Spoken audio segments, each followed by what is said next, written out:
It was time to party when Oprah Winfrey's ultimate Australian adventure converged on Sydney with a red carpet welcome for the TV star and her audience. How are you? Good to see you. Now, this is what we put on for a little party in Sydney as a bit of a backdrop. Is that all right? Is that big? Yeah. Particularly at this time of the evening, don't you think? Yes. This is just how we do it here, and then we do a little bit of this here. This is how we do it. All styled by Australian food guru Donna Hay, who had just 5 weeks to bring together the lavish seafood spread with celebrity chefs Justin North and Pete Evans at the Royal Botanic Gardens. Did you feel any pressure? Yeah, totally. Have you met her before? Lucy works on the magazine with me, and I don't think she slept like me in 2 weeks. We've been texting each other at 2 in the morning. It's just the detail, the level of detail, just the sheer volume, I guess, and just the logistics of getting everyone here, and it's been crazy. The exclusive Sydney cocktail party also marked the first time Oprah and her 302 American audience members had all hooked up and been in the same place on this ultimate Australian adventure. So they just had to pose for a giant class photo in front of the best view there is. On the count of 3, we're going to do yay. Works for photographs, better than cheese. We'll do it twice. Okay. 1, 2, 3. We've been keeping some surprises in store for you. There are more coming tonight. Are you enjoying There are more surprises? coming, yes. Well, listen, Oprah will tell you she doesn't like surprises. I know. I love a surprise. And I know there's some good ones coming. But first, there was another surprise for one of Oprah's ultimate fans as she dropped into Sydney's southwest for a barbie and a beer. We've got some surprises for you tonight, because I know you love them. You know I don't.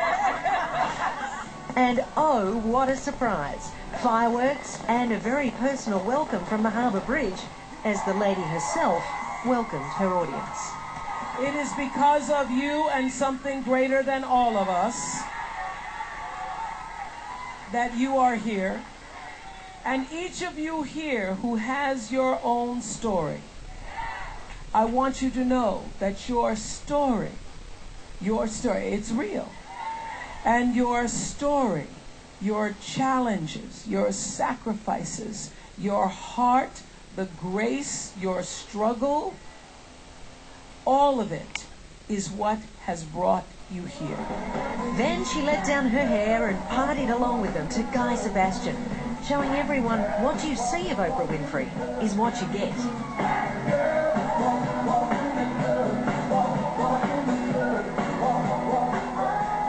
What is your secret? Let's see. I don't know if there is a secret. What I do know is that I just really feel that there's a commonality in the human experience, and that is we all want to be heard. And so over the years, Angela, you would know this too, that no matter who you interview, no matter how famous they are, at the end of the day, I remember last year, it was a couple years ago, 2008, Beyonce was on. Yeah. And she'd just done a great performance as only Beyonce, in her Beyonce way. And during a commercial break, she leaned over and she said to me, "Was that okay?" Was that okay? And I just thought, wow, even Beyonce. So whether you're talking to someone who's going through a crisis or has had a difficulty or been in a scandal, or is Beyonce, the commonality in the human experience is we all want to know that we're okay. And she was okay as she confronted her extreme fear of heights to join her entire audience for the best view of the harbour, setting a new record for the number of climbers tackling the icon at any one time, which kicked off a whirlwind tour of the harbour city, from Bondi back to the harbour, sailing with first mate Russell Crowe, all the while preparing for 2 jam-packed shows to be filmed at the Opera House. You're winding up your 25th and final series here. Yeah, wasn't this the way to do it? Hello, yes. Yeah, we do it big. I mean, and can you imagine the amount of time and effort and energy and organization that went into making this happen for 300 people? Keeping secrets, doing it Yes. It's just the set. Flights, people, passports for people who've never been out of the country.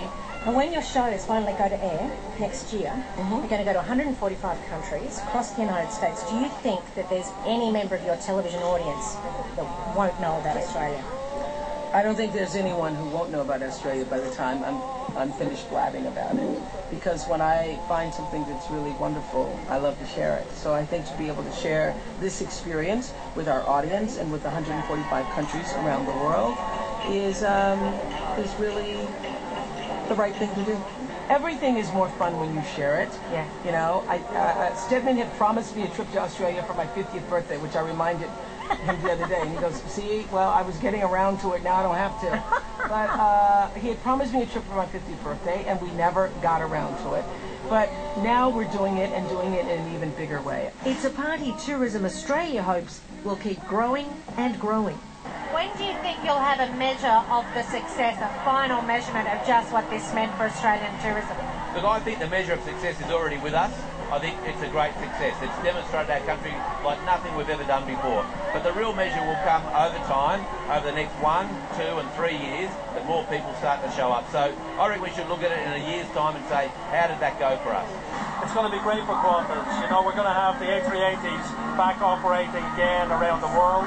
And we're going to be in a position where we're going to be adding a lot of capacity. So we're expecting an Oprah effect.